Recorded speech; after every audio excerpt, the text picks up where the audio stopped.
What is up, YouTube? Welcome back to the channel. Today we're back with another video and we're going to be breaking down the match between the Florida Mutineers and the Minnesota ROKKR in this video. This match will take place on the day 3 of the Call of Duty Stage 2 tournament in the Call of Duty League.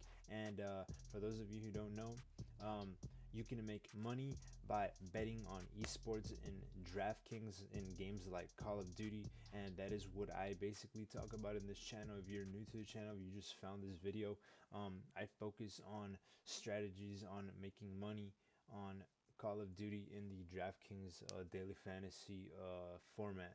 So if you like the concept, if you like Call of Duty, you like making money, stick around. And without further ado, let's look at this matchup. So right out of the gate, we have the lines for the matches, and we have Florida Mutineers at -180 for the win probability. They are favored to win slightly. The Minnesota ROKKR are at a +140, and these are the odds after the fact that the Minnesota ROKKR got 3-0'd by the Paris Legion. Now, both of these teams are pretty good in my opinion. Florida Mutineers, you know, they got the talent, but they've actually been not doing good recently, even though I said they're good teams. They're good teams, but they just haven't been closing out series, you know.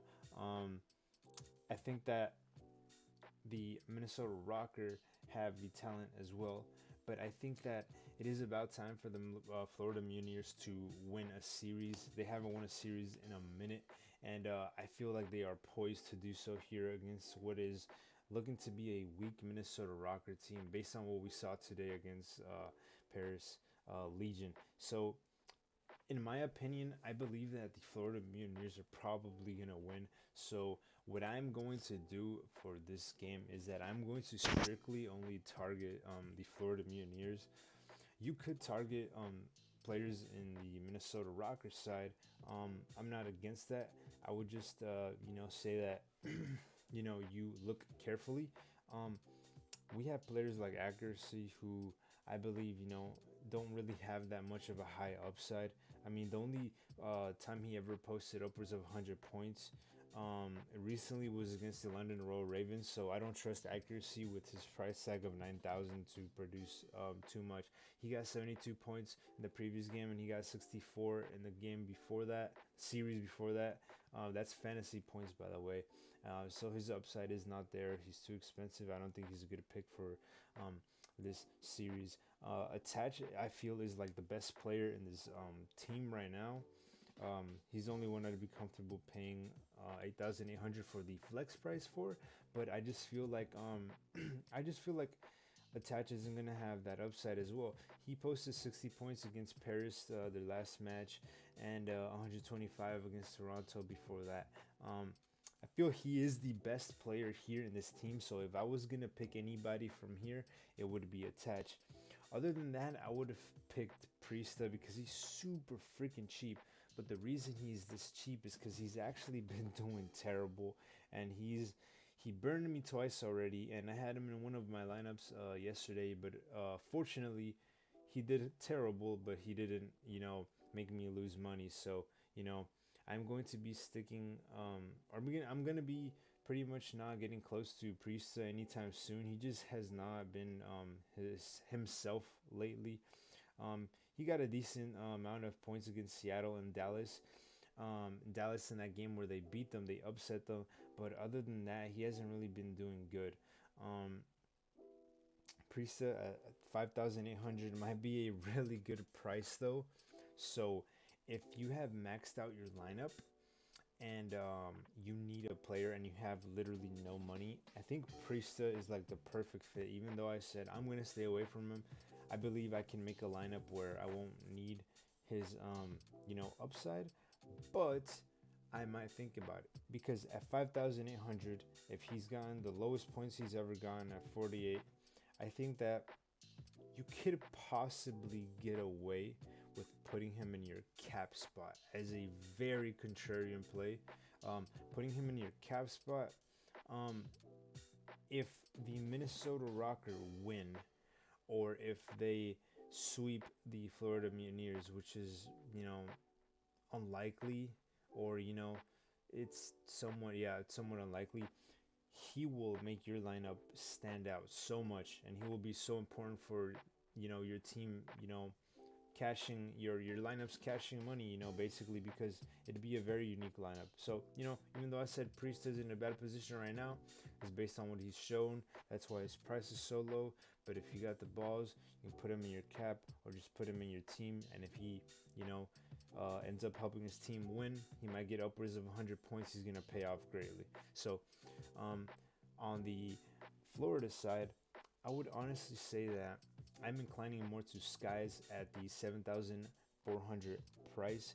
I feel like Skies is adequately priced. He's gotten 70 points for the past 2 games, 70 fantasy points, and then prior to that, 90, a couple of 90 fantasy points.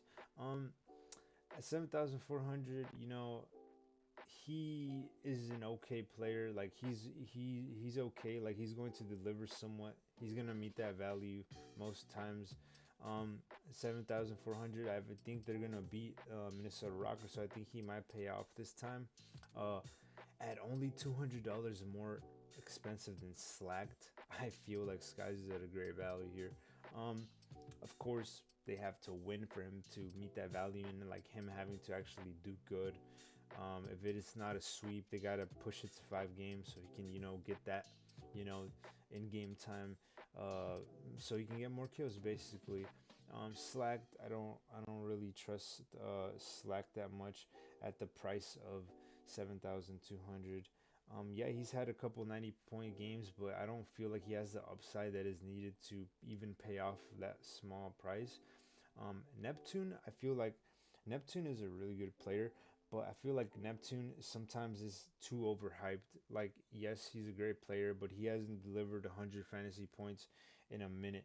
Um, and he's very expensive, 14,400 for the captain spot, 9,600 for the flex position. I feel like Neptune is a little bit overpriced, like quite a bit actually overpriced. So I would really only stick to Awakening and Skies on the Florida Mutineers roster. So if I had to pick 2 or 3 players from this game, I would definitely say go with Awakening, Skies, and Priesta. If you had to get another one from the Minnesota ROKKR side, if you believe they're going to win, I would say Attach would be the key players. So overall, I say Attach, Priesta on the Minnesota side, Awakening, Skies on the Florida side, and those are probably going to be key players to victories. You know, yeah, I just feel like Neptune's too overpriced. That's what I see here as Slacked as well.